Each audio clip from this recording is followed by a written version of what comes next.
The late afternoon sun filtered through the dusty blinds, casting slanted shadows across the modest living room where I had spent countless hours. The air was thick with the scent of aged wood and fading memories, a bittersweet reminder of the life I had built within these four walls. They said I was losing my mind, my son among them, a voice filled with feigned concern and thinly veiled disdain. "Dad, you really should get checked out," he had urged, his expression a mask of worry that I no longer found convincing. But I wasn't the one who needed checking. It was him, the prodigal son, the one who had traded his father's trust for a stack of bills, who had turned my world upside down for a fleeting taste of quick money. The betrayal struck deeper than I had anticipated, a knife twisting in a wound that had barely begun to heal. I sat in my favorite armchair, the fabric worn but still comforting, and stared at the family photographs lining the mantel. There was a time when we were whole, when laughter echoed through this space. My son, Samuel, full of promise, vibrant with youthful ambition, was the focal point of every snapshot. Now, all I could see were shadows of who we used to be, and the anger simmering just beneath my skin threatened to boil over. It was only a few days ago that the reality of his treachery had come crashing down. The knock at the door had been sharp and sudden, a harbinger of doom clad in crisp, formal attire. The real estate agent stood there, clipboard in hand, eyes glinting with the excitement of a deal made. "Mr. Carter, I'm here to discuss the sale of your property. You've been officially served." I had felt the air leave my lungs, a tidal wave of disbelief crashing over me. My son had sold my home, my sanctuary, without so much as a word. The signature on the documents was unmistakably his, a cruel reminder that trust was a fragile thing, easily shattered. "This can't be happening," I had stammered, desperation creeping into my voice. "You can't do this. This is my home." But the agent, a stranger with no stake in our lives, simply shrugged. "Legally, he can. The sale is final. You have 30 days to vacate." The world spun on its axis as I stood frozen in place, the reality of my situation settling like a heavy weight on my chest. My mind raced. He had acted quickly, without remorse. But what he didn't know was that beneath my calm exterior lay a reservoir of strength he had long underestimated. As the agent left, I felt a flicker of determination ignite within me. I was not the frail old man he thought I was. I had endured far worse than this: loss, betrayal, the gnawing emptiness that came with age. I would not be a victim. In the days that followed, I played the part of the broken man well. I allowed my son to believe he had won, that I had crumbled under the weight of his betrayal. I would not let him see the fury boiling beneath the surface, nor the cold, calculated plan I was crafting. I was not just a retired schoolteacher. I was a man with a past entwined in threads of resilience, a past that Samuel had never truly understood. I had spent decades teaching history, the art of strategy, the importance of patience. Each lesson had been a stone laid in the foundation of my character, and now I would use that knowledge against him. I would bide my time, watch him revel in his perceived victory, and when the moment was right, I would strike back with a justice that was both swift and profound. But first, I needed to uncover the extent of his betrayal. What had driven him to this point? I suspected there were forces at play far beyond mere greed. As I sat in the dim light of my living room, I recalled the hushed conversations I had overheard when I was still lucid enough to notice. Whispers of debts, of desperation, of shady deals made in the dead of night. Samuel was drowning, and in his panic, he had pulled me down with him. But I would not drown. I had resources he could not fathom, connections woven into the fabric of my life that he had overlooked. I would use them to turn the tide, to reclaim not just my home but my dignity. With each passing day, I gathered my thoughts like a hunter gathering strength before the kill. I reached out to old friends, lawyers, accountants, even a few contacts who had long since retired from the game. They didn't know what I was planning, nor did they need to. All I needed was the right information, the right leverage, and soon the balance of power would shift in my favor. As the deadline loomed closer, I felt a calm settle over me, a clarity I hadn't known in years. I was ready to turn the tables, to teach my son a lesson he would never forget. He thought he had outsmarted me, that I was just an old man losing his grip on reality. But the reality was, I had been playing a different game all along, a game of patience, of strategy, of slow-burning revenge. And when the time came, he would learn that the greatest strength often lies hidden beneath the surface, waiting for the perfect moment to emerge. The afternoon sun hung low in the sky, casting a golden hue through the dusty window panes of my living room. The light pooled on the hardwood floor, illuminating the faded patterns of the area rug. Remnants of a vibrant life lived within these walls. I sank into my favorite armchair, its fabric worn and familiar, the scent of old books and musty memories enveloping me like a comforting embrace. But today, that comfort felt hollow, tainted by the bitter taste of betrayal that lingered in my mouth. I could still hear the echoes of Samuel's voice from our last conversation, the strained tones that danced between anger and desperation. "Dad, you don't understand. I had to do it. We're running out of time." Those words clung to the air, heavy and suffocating. He was right about one thing: he didn't understand. He didn't understand the years I had poured into this home, the countless lessons I had taught within these walls, nor the love I had nurtured in every crevice of our shared life. I leaned forward, resting my elbows on my knees, my fingers digging into the fabric of my slacks.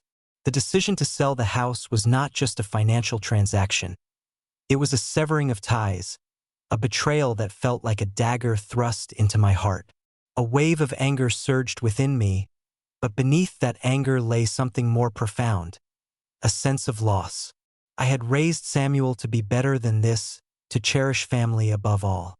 The thought of him, my own flesh and blood, driven by greed and desperation, made my stomach churn.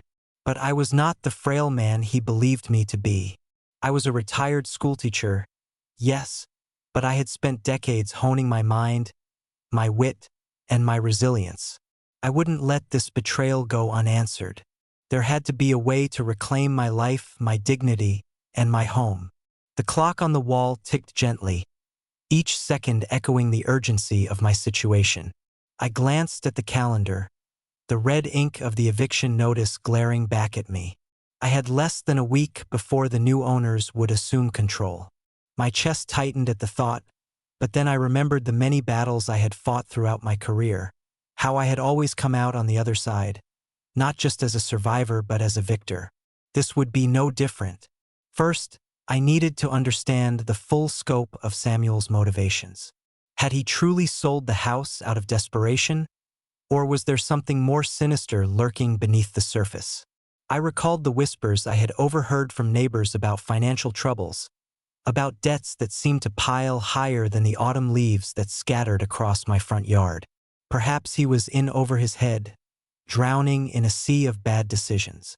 But why would he drag me down with him? I stood up, the weight of determination lifting my spirit. I would not wallow in despair. I would gather the information I needed. My old friends from the neighborhood, the ones who still knew the ins and outs of our community, might have insights. I could leverage my connections, the very relationships I had built over years of teaching and living in this town. I pulled on my jacket, its familiar weight a reminder of the man I once was, and stepped out into the late afternoon.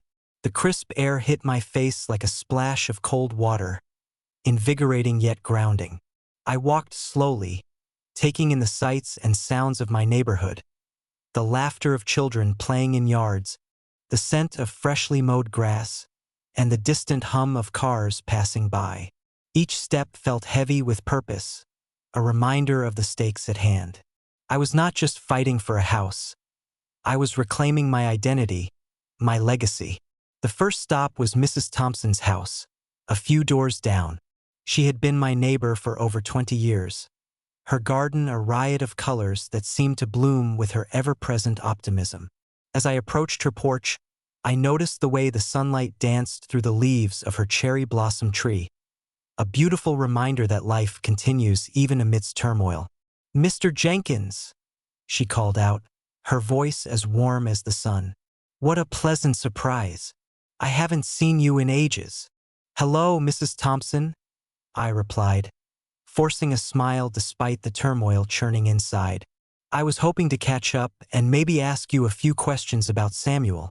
Her smile faltered for a moment, replaced by a look of concern. "Oh dear, I heard about what happened. I can't believe he would sell the house without your permission. What's going on with him?" I took a breath, choosing my words carefully. "That's what I'm trying to understand. I've heard some things about his financial situation. Is there anything you know?" Mrs. Thompson leaned forward, her brow furrowing as she glanced around, ensuring no one else was listening. "I've noticed things, Mr. Jenkins. Samuel hasn't been himself lately. He's been hanging around with some unsavory characters. I've seen him in the company of folks who don't have the best reputation. I worried he might be getting involved in something dangerous."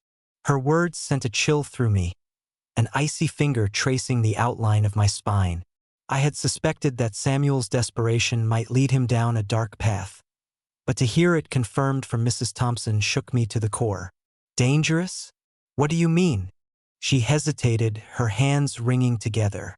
"I don't want to gossip, but I've seen him at the bar down the street, mingling with some men who've had run-ins with the law. It's not the kind of crowd I'd want to be around, let alone my son." A wave of concern washed over me, mingling with the anger I had been harboring. "Thank you, Mrs. Thompson. I appreciate your honesty." As I walked away, my mind raced.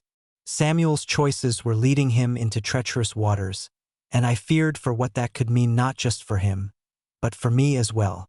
I had to act quickly. I could not allow my son's poor decisions to dictate my fate.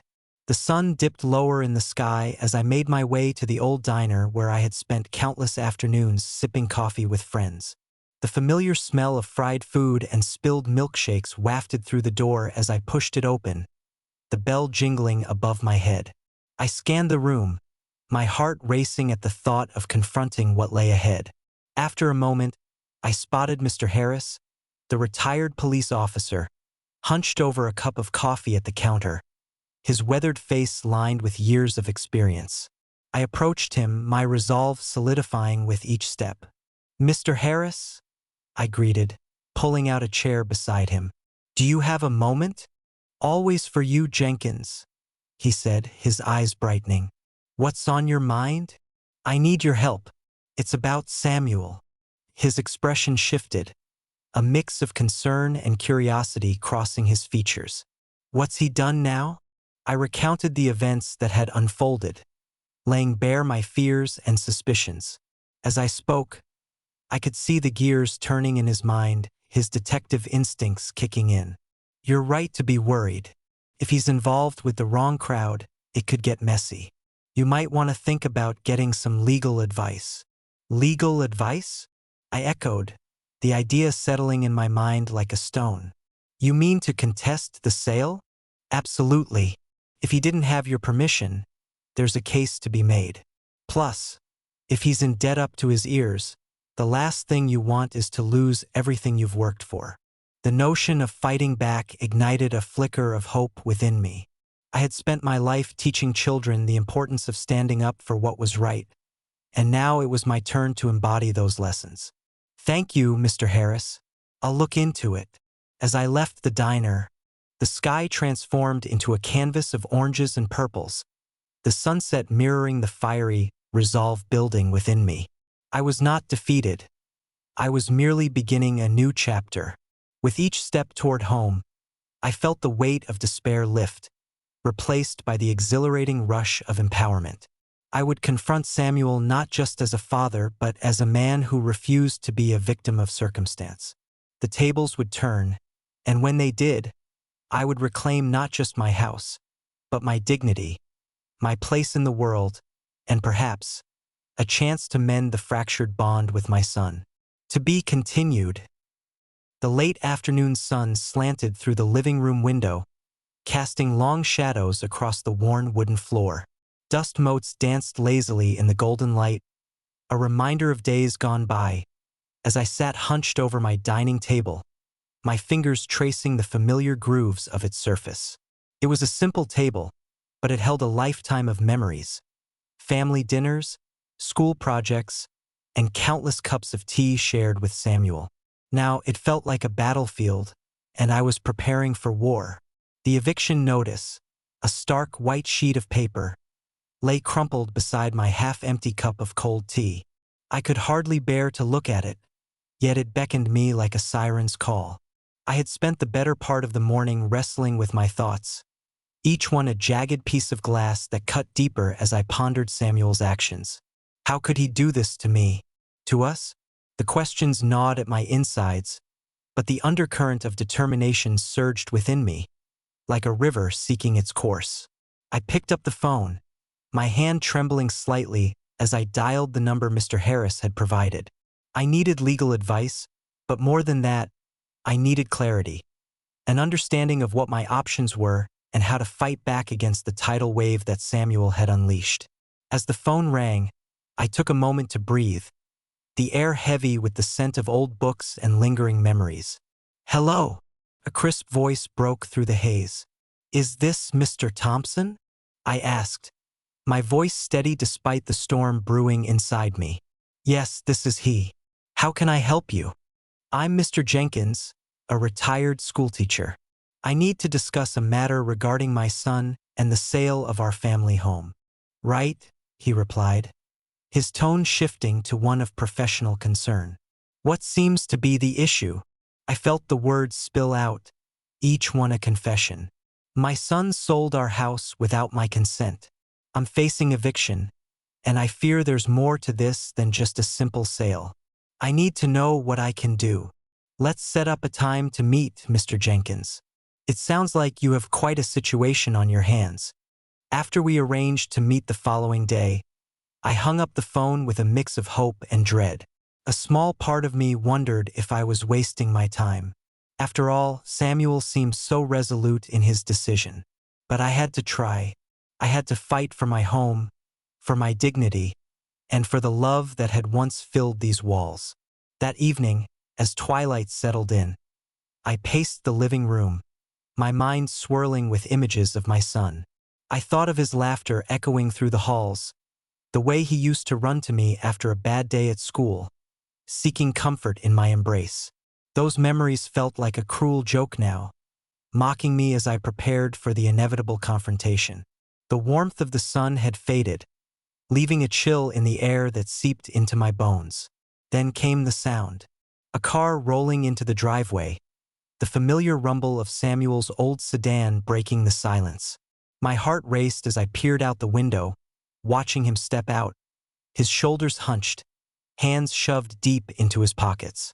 He looked older than his years, worn down by the weight of choices I couldn't understand. I took a deep breath, forcing myself to remain calm. I wasn't ready to unleash my anger just yet. Instead, I would confront him with questions, with curiosity, seeking to understand the desperation that had driven him to betray me. The door creaked as I opened it, the sound echoing in the stillness of the evening. "Samuel," I called, my voice softer than I intended. He looked up, surprise flashing across his face. "Dad? I didn't expect you to be awake." "Of course I'm awake. This is my home, after all." I couldn't help the bitterness that crept into my words. He shifted from one foot to the other, his gaze dropping to the ground. "Look, Dad, I know you're upset. Upset doesn't even begin to cover it," I interrupted, stepping closer. "You sold our home without telling me. You robbed me of my life, Samuel." "I didn't have a choice," he shot back, his voice rising. "You think I wanted to do this? I was drowning in debt. I thought it would solve everything. By selling my home?" I could feel the heat rising in my chest, but I kept my voice steady. "Do you even realize what you've done? This place is filled with our memories, with love. It's not just a house to me." "I know that," he exclaimed, his frustration bubbling over. But you don't understand what it's like out there. I've been struggling, and I thought maybe I could turn things around. I didn't think you'd fight me on it. Fight you? I echoed, incredulous. You should have come to me. You should have trusted me to help you through this. I didn't want to burden you, he shouted, his voice cracking under the weight of his emotions. You've always been so focused on keeping this place, on holding on to the past. I thought you'd never let me go. The words hung in the air, a bitter truth that stung more than I expected. Let you go? Samuel, I wanted to help you. I still do. But this isn't the way to do it. You can't just sever the ties that bind us. His eyes softened, and for a moment, I saw the boy I had raised, the one who had once believed in the strength of family. I'm sorry, Dad, he murmured, his voice barely above a whisper. I didn't think it would come to this. Then let's fix it, I urged, my heart pounding with urgency. Let's work together. I'm meeting with a lawyer tomorrow to see what options we have. We can fight this sale, but I need you to be on my side. He hesitated, the conflict written on his face like a storm cloud ready to burst.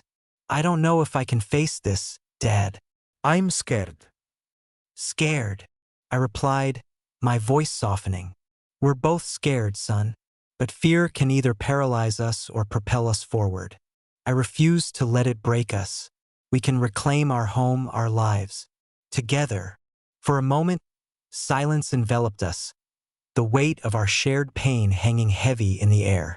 I could almost hear the ticking of the clock on the wall, each second a reminder of the urgency of our situation. Slowly, Samuel nodded, a flicker of determination igniting in his eyes. Okay, together. The word hung between us like a promise, fragile yet filled with potential. I could feel the tension begin to unravel, the chasm that had opened between us starting to close, if only a little. We stood there, two souls bound by blood and conflict, ready to confront the storm that lay ahead. As we moved to sit on the couch, the shadows deepened, wrapping around us like a shroud. The past lingered in the air, but the future felt uncertain yet hopeful.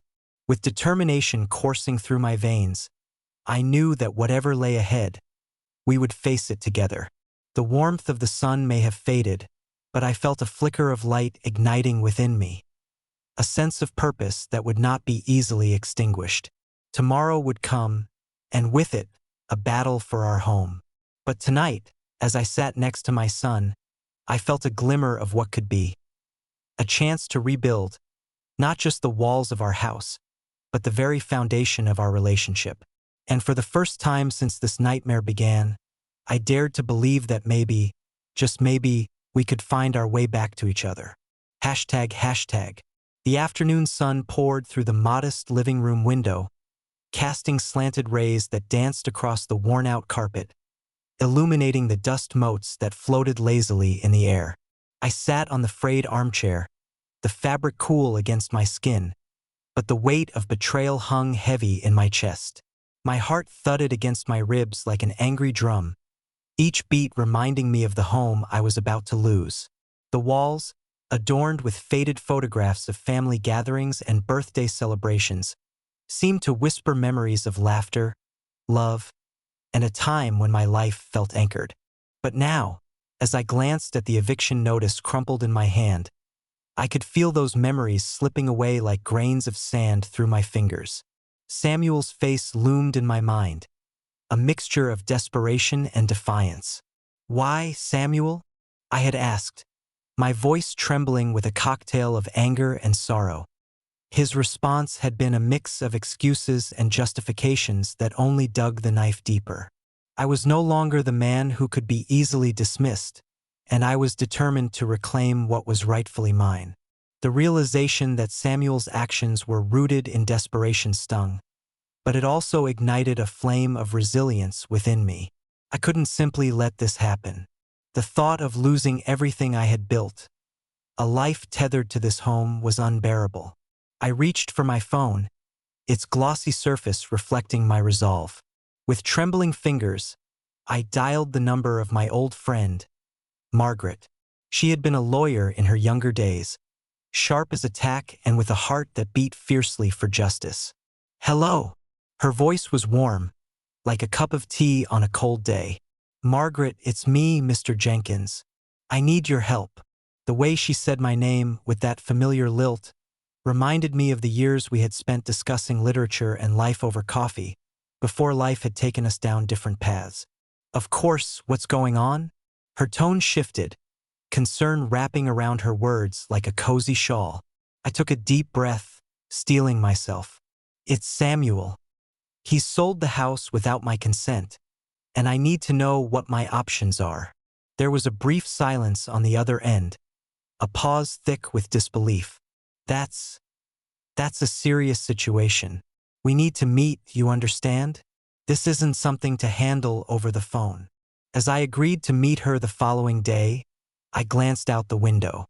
The late afternoon sun was beginning to dip below the horizon, casting long shadows that stretched across my living room.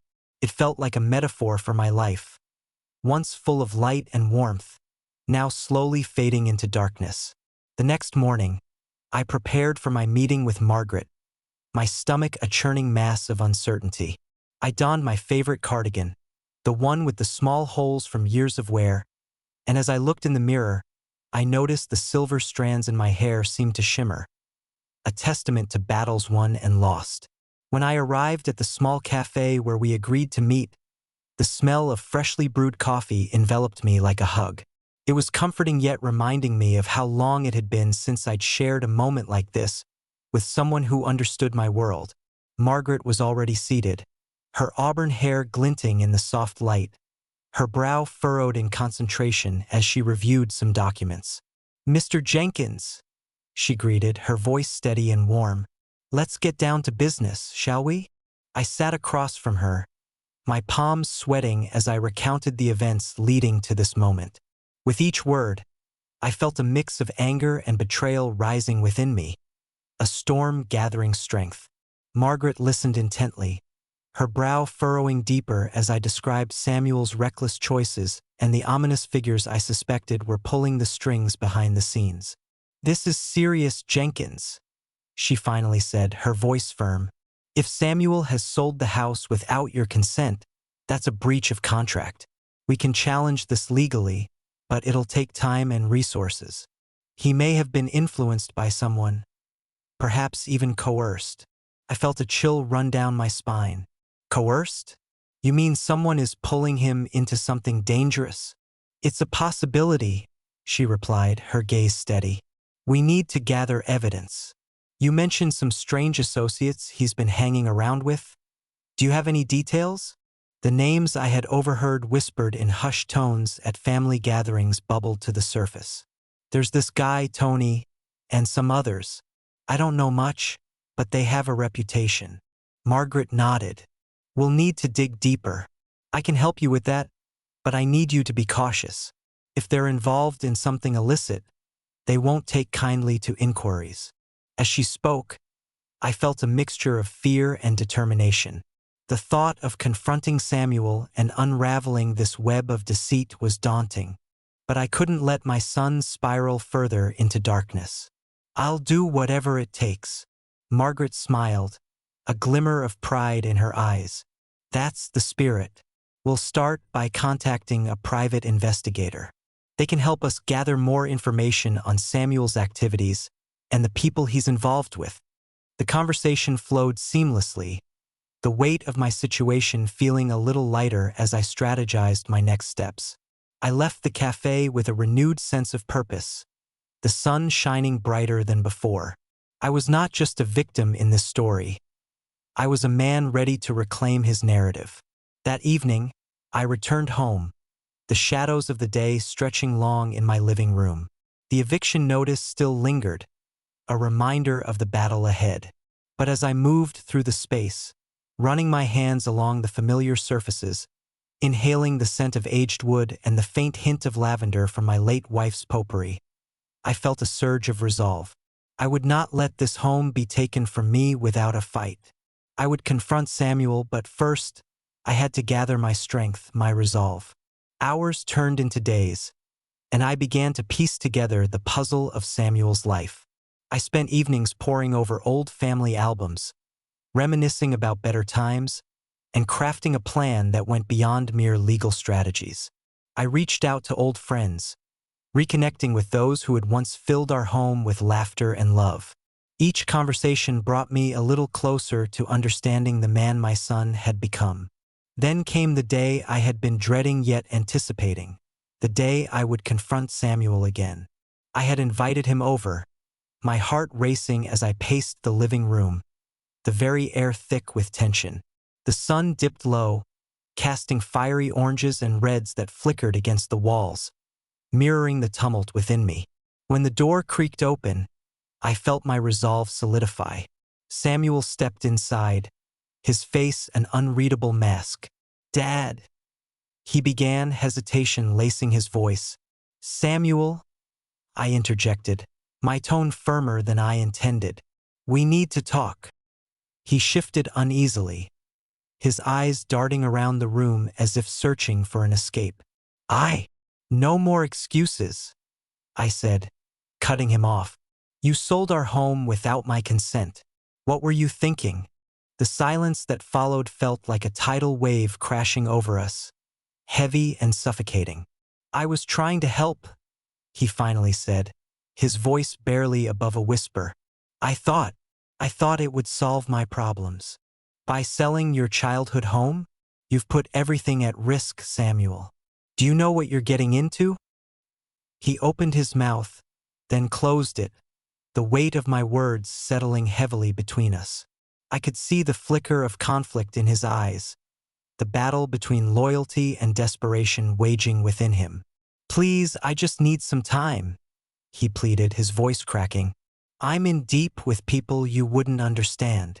As his vulnerability broke through the facade of defiance, I felt the walls I had built around my heart begin to crumble. "Help me understand, Samuel. I can't protect you if you don't let me in." The tension in the room shifted, a fragile bridge forming between us.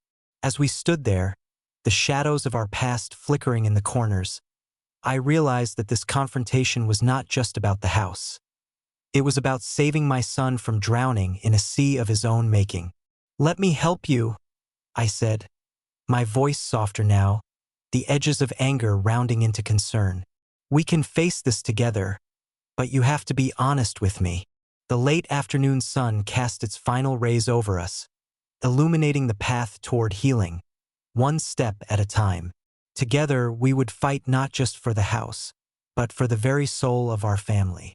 And in that moment, I felt a glimmer of hope, a flicker of light amidst the shadows. The afternoon sun hung low in the sky, casting long shadows across the modest living room, where the air still vibrated with the tension of our earlier confrontation. I sat in my worn armchair, the fabric soft and familiar beneath me, tracing the outline of its frayed edges with my fingers. Each thread seemed to echo memories of laughter and love, but now they felt suffocated by the weight of betrayal. Samuel had left just moments before, his footsteps echoing in the hallway like the last echoes of a fading song. I could still see the flicker of uncertainty in his eyes as he spoke, a mix of defiance and desperation. He was my son, yet in that moment he felt like a stranger. My heart ached, not just from the betrayal but from the realization that we had both become prisoners of our own fears, shackled by the past and the choices we had made. The sunlight streaming through the window illuminated the dust motes dancing in the air, a stark contrast to the turmoil swirling within me. I took a deep breath, inhaling the familiar scent of old books and polished wood, remnants of a life once vibrant with connection. The lives of those who had sat in this room, sharing stories and laughter, felt like ghosts now, whispers of what once was. I reached for the old photo album resting on the coffee table, its cover worn and cracked, much like the heart that held it. Flipping through the pages, I found snapshots of happier times. Samuel as a boy, grinning widely with a missing front tooth, and me, arms outstretched, ready to catch him as he leaped from the swing. In those moments, we were invincible. But now I was left with the haunting question: Where had it all gone wrong? As I turned the pages, I stumbled upon a picture of our family gathered around the dinner table, laughter spilling into the air like the aroma of the roast my late wife had prepared. I could almost hear her voice, a soothing balm in the chaos of my thoughts. "You need to talk to him," she used to say, her eyes twinkling with wisdom. "Communication is the bridge, not the wall." I closed the album with a heavy sigh, the weight of her absence pressing down on me. Maybe it was time to build that bridge again, to truly understand what had driven Samuel to make such a drastic choice. If I could only reach him, perhaps we could navigate this storm together. Determined, I placed a call to Margaret, the lawyer. The phone rang, each chime echoing in the silence of the room, amplifying my anxiety. Finally, her voice, firm yet warm, broke through the static. "Mr. Jenkins, how can I assist you today?" "Margaret, it's me. I need to meet you. I believe there's more to this than just the sale of the house. I want to understand every detail before I take any further steps." "Of course. How about tomorrow morning? We can discuss your options in depth." "Tomorrow sounds good," I replied, feeling a sense of relief wash over me. After hanging up, I stood and looked out the window, watching the neighborhood come alive in the golden glow of dusk. Children played in their yards, laughter spilling into the air like music, a stark contrast to the silence that had settled in my own home. I felt a tightness in my chest, a longing for connection that had been lost somewhere along the way. That evening, I prepared a simple meal, nothing extravagant, just a pot of vegetable soup simmering on the stove, the fragrant aroma filling the kitchen. As I stirred the pot, I couldn't help but think of Samuel, of how I could extend an olive branch. Perhaps I could invite him over for dinner, a chance for us to reconnect, to talk without the shadows of the past looming over us. But as I set the table, a flicker of doubt crept in. Would he even come? Would my invitation be met with resentful silence, or worse, indifference? I shook my head, banishing the negative thoughts. I had to try. With the soup bubbling and the table set, I grabbed my phone and texted Samuel. "I'm making dinner tomorrow. Would love for you to join me." The seconds stretched into eternity as I waited for a response. Finally, my phone buzzed. "I'll think about it." The reply was curt, but I clung to the glimmer of hope it offered. The night passed slowly, filled with memories and unspoken words. I tossed and turned, the weight of uncertainty pressing down on me like a heavy blanket.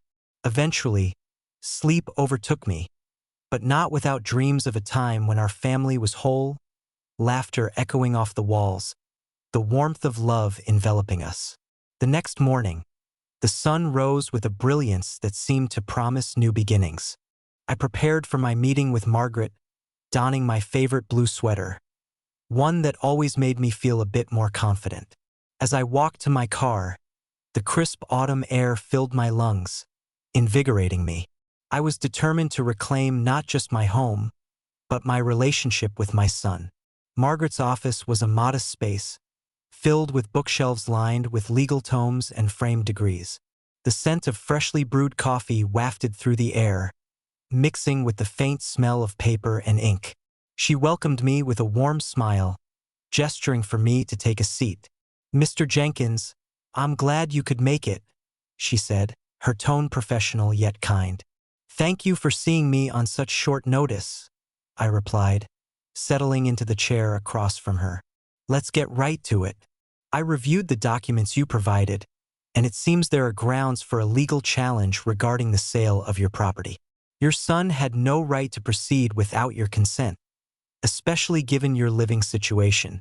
Samuel was always a good kid," I said, my voice barely above a whisper. "I don't understand how he could do this." Margaret nodded, her expression softening. "It's not uncommon for familial relationships to become strained under financial pressure. Sometimes, people make choices they wouldn't otherwise consider." Her words resonated with me, echoing the complexities of our lives. I want to confront him about this, but I also want to understand what drove him to it. I need to know if there's more at play here. Margaret leaned back in her chair, her gaze thoughtful. It might be wise to approach him with openness. A legal battle can often escalate tensions, and it might be more beneficial to get to the root of the problem first. I agree, I said, a sense of clarity washing over me. I want to fight for my home, but I also want to fight for my son. As we discussed the potential legal avenues, my mind wandered back to that evening. The invitation for dinner lingered in my thoughts. I couldn't shake the feeling that it could be the key to bridging our chasm. After our meeting, I returned home with a plan in mind. I would not only fight for my home, but also extend my heart to Samuel. I set about preparing for dinner, determined to create an atmosphere filled with warmth and possibility. The soup simmered on the stove, filling the air with its comforting aroma, and I found myself humming a tune my wife used to sing while cooking, the melody a balm for my troubled soul. When the doorbell finally rang that evening, my heart raced.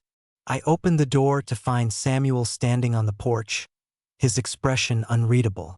"Hey, Dad," he said, his voice barely above a whisper. Hey, son. "I'm glad you came." I stepped aside, letting him enter. The familiar scent of the soup wafted around us, and for a moment, the warmth of the kitchen wrapped us both in a cocoon of nostalgia. "I'm sorry for everything," he said, his voice trembling slightly. I didn't know how else to handle things. I felt so lost. I nodded, my heart aching for the boy I once knew. "I understand, Samuel, but we can figure this out together. Come, let's eat." As we sat down at the table, the silence hung between us, thick and heavy. But with each spoonful of soup, the walls began to crumble, and the first cracks of healing appeared. I shared stories of my days as a teacher, the laughter of my students filling the space where tension once resided. Slowly, Samuel began to share as well, his voice gaining strength as he recounted his struggles. In that small, modest kitchen, surrounded by the memories of a life well lived, we found a way back to each other, one conversation at a time. The journey ahead would not be easy, but as I looked into my son's eyes, I saw a flicker of hope, a promise that we could face whatever came next together. And for the first time in a long while, I felt the warmth of possibility enveloping us, a beacon of light in the shadows of our past. The sun hung low in the sky, casting a golden hue across the modest living room, a room filled with echoes of laughter, lessons taught, and memories laden with both joy and sorrow. I stood at the window, my hands pressed against the cool glass, watching as the shadows lengthened across the lawn. The invitation I had extended to Samuel sat heavily in the air, a fragile thread connecting us in a world that felt increasingly fractured. The scent of simmering beef stew floated through the house, a recipe I had perfected over the years, its comforting aroma mingling with the musty smell of aged books that lined the walls. I had always believed that food was a universal language, one that could bridge the chasms that grew between loved ones. But tonight, as I stirred the pot, the weight of what lay ahead pressed down on me like the thickening clouds outside, threatening rain. I glanced at the clock on the mantel, its ticking marking the minutes with a relentless precision I found maddening. It was nearly 6. Samuel had promised to arrive by dinner, but I couldn't shake the feeling of dread that coiled in my stomach. Would he actually come? Would he even be willing to talk? I tried to convince myself that he would show up, that he would want to make amends. But the memories of our last encounter, filled with accusations and anger, played like a loop in my mind. I set the wooden spoon down and took a deep breath, allowing the warmth of the kitchen to envelop me. It was a familiar embrace, one I'd sought solace in countless times before. My heart raced as I thought about the conversation we needed to have. I had rehearsed it in my mind 1,000 times. How I would express my disappointment, my hurt, and my desire to understand why he had chosen this path. But the words often escaped me like wisps of smoke, elusive and insubstantial. Just then, A sharp knock echoed through the house, slicing through my spiral of thoughts. I jumped, my heart leaping into my throat. It was time. I wiped my hands on a dish towel and took a moment to compose myself, willing my breath to steady as I crossed the room. The door felt heavier than it had moments before, an unyielding barrier between the past and what lay ahead. I opened it slowly, revealing Samuel standing on the porch, his expression a mixture of hesitation and defiance. He looked different, the lines on his face deeper, the shadows under his eyes more pronounced. It was as if the weight of his choices had eroded the boy I once knew, leaving behind a man burdened by desperation. "Hey, Dad," he said, his voice low and uncertain. "Samuel," I replied, forcing a smile that felt more like a grimace. I stepped aside, allowing him to enter. The warmth of the living room wrapped around us, but it felt cold and distant, a stark contrast to the warmth I had hoped for. "I made your favorite," I said, gesturing toward the stove. "Beef stew." He looked at the pot, then back at me, his expression unreadable. "Thanks. I'm not really hungry," he muttered, taking a seat at the small dining table. The chair creaked under his weight, echoing the heaviness in the room. "Not even for old time's sake?" I tried to inject some levity into the moment, but my words fell flat. He didn't respond, his gaze fixed on the table, as if the grain of the wood held the answers to questions we had both been avoiding. I joined him at the table, the air between us thick with unspoken words. "Samuel," I began, my voice steadier than I felt. "We need to talk about what happened. About the house." He stiffened at the mention of the house, his eyes darting toward the window, as if the answer to his turmoil lay in the fading light outside. "I know, Dad. I'm sorry. I never meant to hurt you," he said, his voice barely above a whisper. "Then why did you do it?" I pressed, my heart pounding as I felt the familiar rush of betrayal. "Why sell our home without telling me? It was our family's history, Samuel. You can't just erase that." He ran a hand through his hair, frustration evident in the way he clenched his jaw. "I was desperate, okay?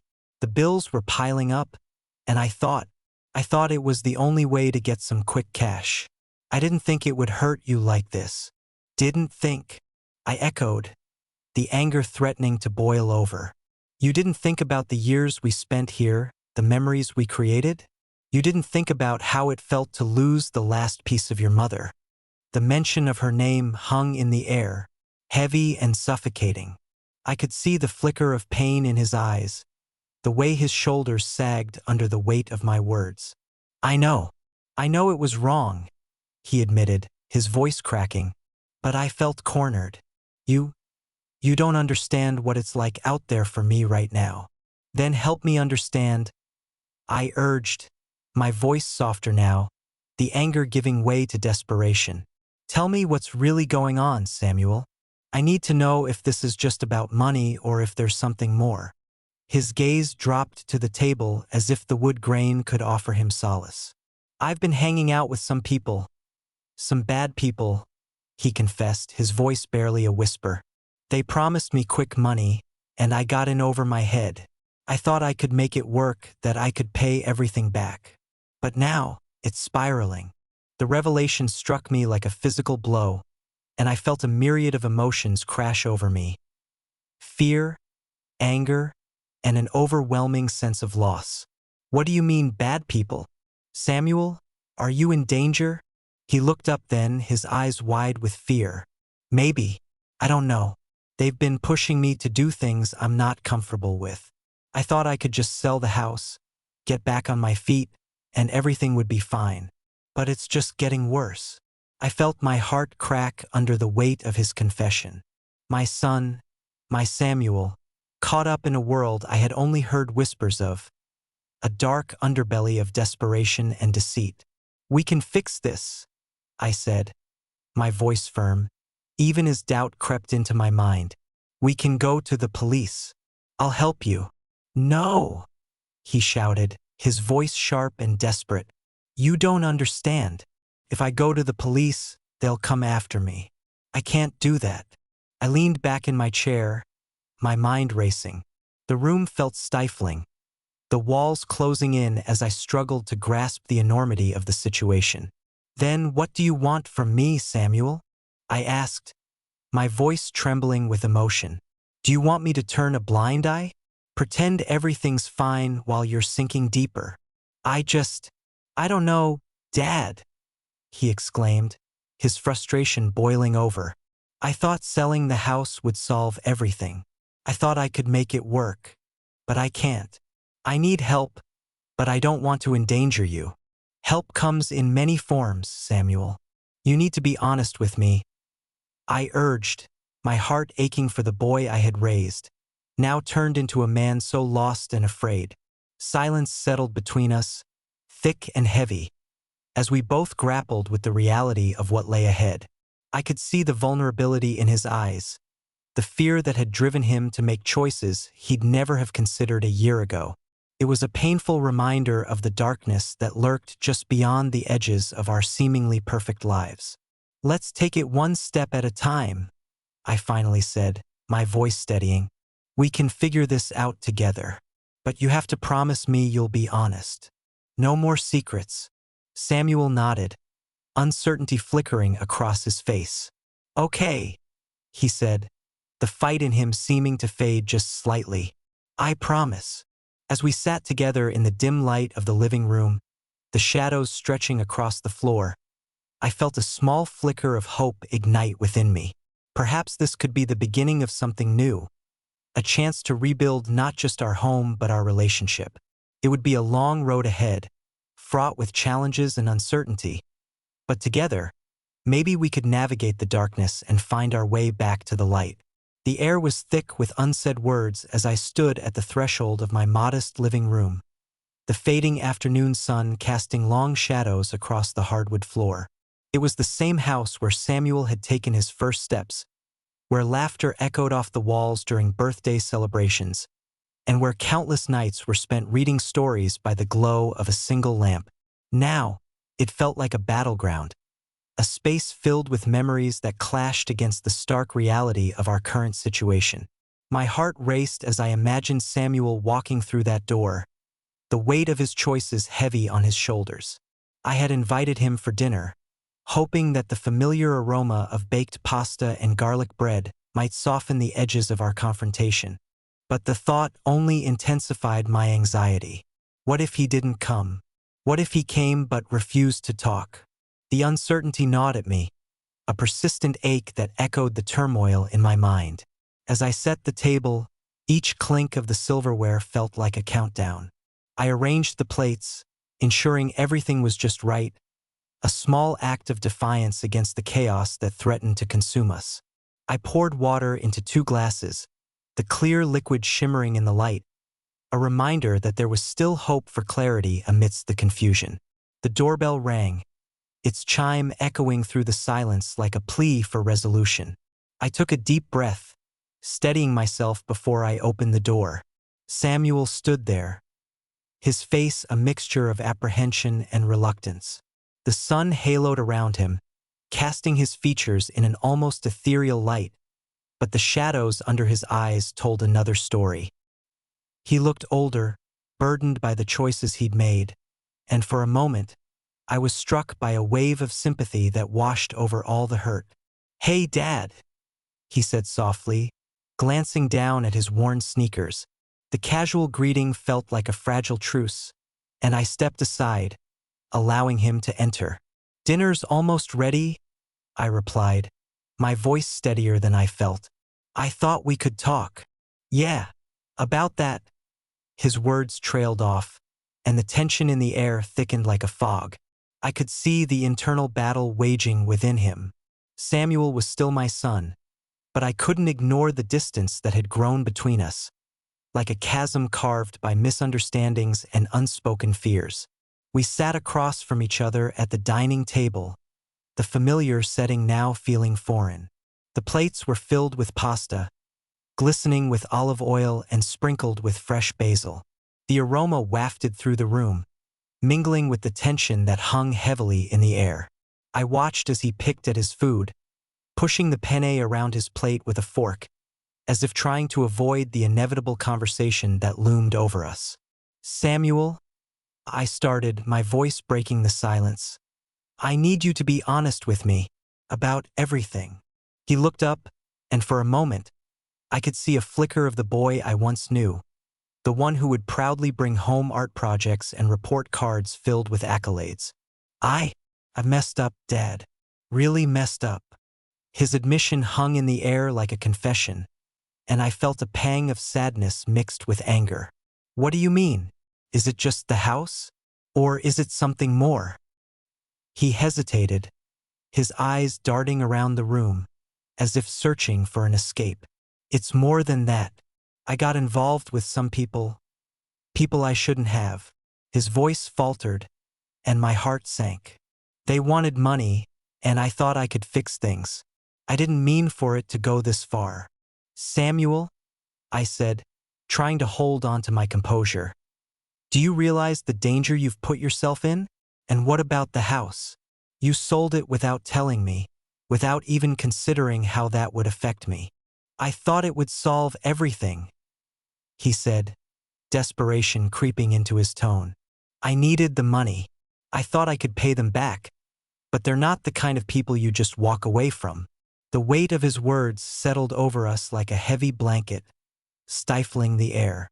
The realization that my son was entangled with individuals who operated in the shadows sent a chill down my spine. What do you mean? Are they threatening you? He looked away, a muscle twitching in his jaw. It's complicated. They don't take kindly to excuses. I thought if I sold the house, I could get them off my back. But I didn't realize how much it would hurt you. My heart ached at his admission, a mix of sorrow and anger bubbling within me. You didn't think about our relationship, Samuel. You didn't think about what this house means to us. It's not just bricks and mortar. It's our memories, our history. I gestured around the room, my voice rising in intensity. I know, he replied, his voice barely above a whisper. And I'm sorry. I never wanted to hurt you. I just thought. Thought what? I interrupted, my frustration spilling over. That you could solve everything on your own? That betraying your own father was the answer. He flinched at my words, and for a moment, silence enveloped us again. I could see the conflict in his eyes, a mixture of regret and stubbornness. The weight of our shared history pulsed between us, aching for resolution. I didn't want to burden you, he finally said, his voice trembling. You've always been my rock, Dad. I thought I could figure this out without dragging you into my mess. But you did drag me in, Samuel, I said, my voice softening as I searched his face for understanding. You're my son. We're supposed to face things together, not apart. I may be retired, but I'm not out of the game yet. We can fight this, but you have to let me in. He looked up, and for the first time, I saw a flicker of hope in his eyes, as if my words had broken through the barriers he had built around himself. You really think we can? I nodded, feeling a surge of determination. We have to. We can reclaim the house and we can confront whoever you're involved with. But you need to promise me that you'll be honest from now on. No more hiding. A single tear slipped down his cheek, and I reached across the table, placing my hand over his. The warmth of our connection sparked something within me, a flicker of the bond we once shared. I promise, he whispered, squeezing my hand tightly. I'll tell you everything. Dinner became less about the food and more about the conversation that flowed between us. We talked late into the evening, peeling back layers of hurt and misunderstanding, slowly stitching together the frayed edges of our relationship. Each revelation was like a thread, weaving a new tapestry of trust between us. As the sun dipped below the horizon, casting a warm glow through the window, I realized that while the road ahead would be fraught with challenges, we would face them together. The shadows that had loomed over us now seemed a little less intimidating, a little more manageable. I had once thought that my son's betrayal would be the end of us, but sitting there at that table, I felt a flicker of something brighter, a determination to rise from the ashes of this betrayal. Together, we would reclaim not just our home, but the love that had been overshadowed by fear and desperation. And as we finished the last of the pasta, I knew that the journey ahead would be difficult, but for the first time in a long while, I felt the weight of despair lift, making way for resilience. Together, we would face whatever came next. The clinking of forks against plates echoed in the stillness of the living room, a stark contrast to the silence that had settled between us. I stared at my plate, the remnants of our dinner, a haphazard mix of roasted chicken and wilted greens, laying untouched as I grappled with my thoughts. Samuel sat across from me, his once familiar face now shadowed by a mixture of regret and fear. The flickering candlelight cast dancing shadows, illuminating the cracks in our relationship. "Dad," he finally said, his voice trembling like the flame before it sputters out. I didn't know what else to do. I thought selling the house would fix everything. His admission hung in the air, heavy and suffocating. I glanced around the room, absorbing the memories that clung to the walls like dust. My old desk piled high with lesson plans, the faded family photographs lining the mantel, and the armchair where I used to read to him at night. Each object held a piece of our history, a testament to the bond we once shared. And now it felt like a ghost of a life I was losing. "Samuel," I began, struggling to find the right words. "You didn't even think to ask me. This was our home, our sanctuary. How could you make that decision without me?" The bitterness crept into my voice, a sharp edge that sliced through the air. I thought you'd understand," he stammered, his eyes darting away. "I was drowning, Dad. I didn't know who else to turn to." Drowning. The word resonated painfully with me. I had felt the undertow of despair myself, my heart dragging me into an ocean of betrayal and confusion. But I had fought to stay afloat, to reclaim my life from the currents that threatened to sweep me away. "And what about me? What about us?" I pressed, leaning forward, my palms resting on the table, grounding myself in this moment. "You thought selling the house would solve your problems, but it only created more. You put me at risk." Silence enveloped us again, but this time it felt different. The tension was palpable, charged with unspoken words and buried emotions. I could see Samuel struggling to hold back tears, his facade cracking like a fragile eggshell. "I didn't want to involve you. I didn't want to worry you." "Worry me?" I scoffed, a bitter chuckle escaping my lips. "You've already worried me, Samuel. You've put me in a position where I'm being evicted, where strangers are moving into my home. I don't care about the house as much as I care about you." The sincerity in my voice surprised even me, but it was true. Beneath the betrayal, beneath the anger, my heart still ached for my son. His expression shifted, a flicker of realization crossing his face. "I thought I was protecting you," he murmured almost to himself. "Protecting me from what?" I asked, my voice softer now, the anger dissipating like fog under the morning sun. "From the truth? From your problems? We're family, Samuel. We face things together." He finally met my gaze, the vulnerability in his eyes breaking my heart. "I've gotten involved with some bad people, Dad. I didn't want you to see me like this. I thought that if I could just get some money, if I could just sell the house, everything would go back to normal." A chill crept through the room, and I could feel the weight of his words settle heavily around us. The mention of bad people sent alarm bells ringing in my mind. I thought of the whispers from neighbors, the furtive glances they exchanged when Samuel's name came up. "What do you mean by bad people, Samuel?" I pressed gently, my heart racing as I braced for the answer. He hesitated, his fingers fidgeting with the edge of the tablecloth. "I borrowed money from a loan shark," he admitted finally, his voice barely above a whisper. "I thought it was just a quick fix, but it turned into a nightmare. Now they want their money, and I can't pay them back. They're threatening me, Dad." The world around me began to blur as I processed this new revelation. My son, my dear Samuel, was tangled up in something dangerous. I felt a rush of emotions, fear for his safety, anger at his choices, and a deep sadness for the boy I once knew. "Why didn't you come to me?" I demanded softly, trying to keep my voice steady. "I could have helped you. We could have figured something out together." "I was ashamed," he confessed, his shoulders slumping as if the weight of the world had settled on them. "I didn't want you to see me as a failure." "Failure? You're not a failure, Samuel. Everyone makes mistakes. What matters is how we deal with them." I leaned back, taking a deep breath as I contemplated my next move. "But you need to understand something. We can't face this alone. You need to let me help you." He looked at me, uncertainty flickering in his eyes. "What can we do?" "They won't let this go."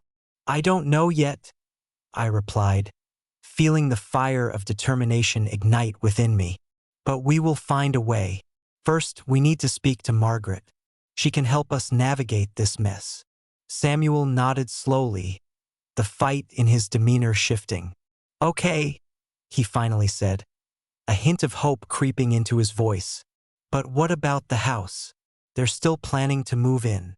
I thought for a moment, the gears of my mind turning as I pieced together a plan. "We'll fight back, Samuel. We'll contest the sale, and I'll gather all the evidence I can. You need to show them that this isn't just a house to us. It's our home." He regarded me with a mixture of admiration and fear, as if he were seeing me for the first time. "You really think we can do this?" I smiled, feeling the warmth of hope replace the chill of despair. "We have to. For us. For our family." The late afternoon sun cast a golden hue through the window, illuminating the dust motes that danced like tiny fairies in the air. In that moment, I felt a flicker of the bond we once shared, a connection that had been buried beneath years of misunderstanding and hurt. It was fragile, but it was there, an ember waiting to be rekindled. As we cleared the table together, the tension slowly melted away, replaced by a shared sense of purpose. We were still standing at the edge of a precipice, but for the first time in a long while, I felt the stirrings of resilience within me. I was no longer just a victim of circumstance. I was a father ready to fight for his son and their home. And as we moved forward, one step at a time, I could sense the winds of change beginning to blow. It wouldn't be easy, but together, we would reclaim not only our home but also the trust that had once bound us. The shadows of betrayal would not define us. Instead, we would rise against them, hand in hand, determined to forge a new path forward. The late afternoon sun filtered through the dust-specked window of my modest living room, casting long shadows that danced across the worn carpet. Each flicker of light seemed to echo the turmoil brewing inside me, a churning mix of anger and sorrow that clawed at my throat. The eviction notice still weighed heavy on my mind, a stark reminder of my son's betrayal, a betrayal that had shattered the fragile trust we had built over the years. As I paced the room, the familiar scent of old books and varnished wood surrounded me, grounding me in the memories of a life once filled with laughter and lessons. I had always found solace in this space, yet now it felt like a prison, the walls closing in as I prepared for the conversation that loomed ahead. I wondered how Samuel could have done this to us. How could he have sold our home, the very foundation of our lives, without even a whisper of discussion? I glanced at the clock, its ticking echoing my rising anxiety. It was nearly time for Samuel to arrive, and I could feel my heart racing, a drumbeat of anticipation and dread. I took a deep breath, the air thick with unresolved tension, and settled into the old armchair that had cradled me through countless late-night musings. The upholstery was frayed, but it still held the warmth of countless memories. My wife's laughter, my son's childhood stories, and the comfort of family dinners that had once filled this now quiet home. The door creaked open, and in walked Samuel, his figure silhouetted against the fading light.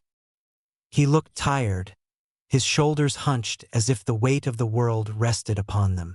My heart twisted at the sight of him, a mixture of anger and concern washing over me. I had to remind myself that beneath the layers of disappointment, he was still my son. "Dad," he said, his voice barely above a whisper. He shuffled in, his eyes darting around the room as if searching for the right words among the fading photographs and the remnants of our shared past. "Samuel," I replied, trying to keep my tone even. "We need to talk." He nodded, his gaze falling to the floor, and I could sense the walls between us growing thicker with each passing second. I gestured to the chair opposite mine, and he sank into it, the old wood creaking under his weight. The silence stretched between us, a chasm filled with unspoken words and unresolved feelings. "Do you understand what you've done?" I finally asked, my voice trembling with the effort to keep my emotions in check. "You sold our home, Samuel, without my consent. Do you even realize how that affects us?" His eyes flickered with something. Guilt, perhaps, but he quickly masked it with a defensive posture. "I had no choice, Dad. I was drowning in debt. You don't understand what it's like." "Then explain it to me," I urged, leaning forward, desperation creeping into my voice. "What led you to this? I thought we could work through things together. I thought we were a team." He ran a hand through his hair, a gesture I recognized all too well. "I didn't want to burden you.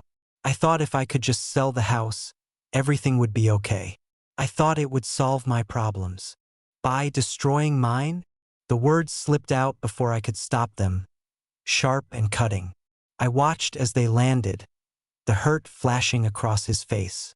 But it was the truth, a bitter pill that needed to be swallowed. "I didn't think it would come to this," he said, his voice cracking. "I thought I could buy us time. I was desperate, Dad. I didn't want to lose everything. I didn't want to lose you." The admission hung in the air, heavy with the weight of his fear. I could see the boy I once knew, the child who would rush into my arms after a long day, filled with the light of innocence. But that boy had been swallowed by the dark shadows of adulthood, and in his desperation, he had made choices that endangered both our lives. "Samuel," I said, softer now, the anger ebbing away to reveal the concern I had for him. "What are you involved in? You mentioned dangerous people. What does that mean?" He closed his eyes, and for a moment, I thought he might retreat again into silence. But then, like a dam bursting, he spoke, his voice trembling. "I borrowed money from a loan shark. I thought I could pay it back quickly, but the interest is like quicksand, Dad. I'm sinking." The confession hit me like a physical blow. My mind raced, processing the implications of his words. "You're in over your head, aren't you?" I whispered, the realization settling like a cold fog in my chest. "I thought I could fix it," he said, more to himself than to me. "I thought selling the house would give me a fresh start, but it just made everything worse." I leaned back in my chair, the weight of his choices crashing over me like a tidal wave. "You need to get help, Samuel. We can figure this out together. But you have to be honest with me. No more secrets." He looked up at me, his eyes glistening with unshed tears. "I don't want to drag you into my mess, Dad. You've already been through so much." "But I'm your father," I replied, a fierce determination igniting within me. "I won't turn my back on you. We'll face this together. But first, we need to find a way to reclaim our home. That eviction notice, it's just a piece of paper, Samuel. We can fight it." Hope sparked in his eyes, a flicker that had been absent moments before. "You really think we can?" I nodded, feeling a sense of purpose wash over me. "We'll find a lawyer, someone who can help us navigate this mess. But you have to promise me something. You need to stay away from those people. No more borrowing money. We'll find another way." "I promise," he said, and there was a sincerity in his voice that made me believe he meant it. The chasm between us seemed to narrow as we forged a tentative alliance, one built on the hope of redemption. Let's start by reaching out to some of my old friends, I suggested, my mind racing with possibilities. People who might know lawyers or community resources. We can't wait for the eviction to become real. Samuel nodded, the weight of the world still heavy on his shoulders but lightening just a fraction in that moment. Thank you, Dad. I know I've messed up, but I want to make it right. As we began to brainstorm, the sun dipped lower in the sky, bathing the room in a warm, golden glow. It felt as if the light was illuminating a path forward, a reminder that even in the darkest of times, there was still hope to be found. We were on the precipice of something new, an opportunity to rebuild not just our home, but our relationship. As the shadows lengthened around us, I couldn't shake the feeling that this moment was a turning point. We had a long road ahead, fraught with challenges and lingering doubts, but for the first time in a long while, I felt a flicker of optimism. Together, we could confront the ghosts of our past and forge a new future, one built on honesty, trust, and the unwavering bond of family. And with that thought, I began to believe that maybe, just maybe, we could emerge from this darkness stronger than before.